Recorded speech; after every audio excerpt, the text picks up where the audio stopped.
નમસ્કાર, real power ન્યૂઝમાં આપનું હાર્દિક સ્વાગત છે। સમાચાર મળી રહ્યા છે પાદરાથી। પાદરા તાલુકાના મોવાલ ગામે આવેલ બ્રિલિયન્ટ સ્કૂલમાં ધ્વજવંદનનો કાર્યક્રમ યોજાયો। 78માં સ્વતંત્ર પર્વની આન બાન અને શાન સાથે દેશભરમાં ઉજવણી કરવામાં આવી હતી, જેના ભાગરૂપે પાદરા તાલુકાના મોવાલ ગામે બ્રિલિયન્ટ સ્કૂલમાં ધ્વજવંદનનો કાર્યક્રમ યોજાયો હતો। આ કાર્યક્રમમાં સ્કૂલના શિક્ષક કૃષ્ણાબેન પટેલ સાથે કિન્નરીબેન પાટડિયાના હસ્તે ધ્વજવંદનનો કાર્યક્રમ યોજાયો હતો। સાથે સાથે બ્રિલિયન્ટ સ્કૂલના વિદ્યાર્થીઓ દ્વારા સાંસ્કૃતિક કાર્યક્રમ તેમજ દેશભક્તિના ગીતો સાથે નાટક રૂપાંતર રજૂ કરવામાં આવ્યું હતું।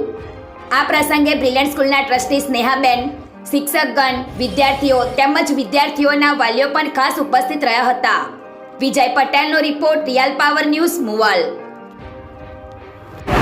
જય હિન્દ। આજે 15મી ઓગસ્ટના ઉજવણીના નિમિત્તે જે બાળકોએ અને સ્ટાફ ટીચરોએ સાથે મળીને જે સાંસ્કૃતિક પ્રોગ્રામનું આયોજન કર્યું હતું, એની સાથે ધ્વજવંદનનું પણ જે આયોજન હતું, ખૂબ સરસ આયોજન રહ્યું। બીજું હું આગળ કહીશ તો આજે બાળકોના પેરેન્ટ્સને આજે રિઝલ્ટ પણ બતાવવાનું હતું યુનિટ ટેસ્ટનું, તો પેરેન્ટ્સ બધા જ ખુશ થયા છે। ખૂબ સરસ બાળકોનું રિઝલ્ટ હતું। તે જ સાથે હું આ ટીચરો, બ્રિલિયન્ટ સ્કૂલના ટીચરોનો અને પેરેન્ટ્સનો પણ હું આભાર વ્યક્ત કરું છું। જય હિન્દ।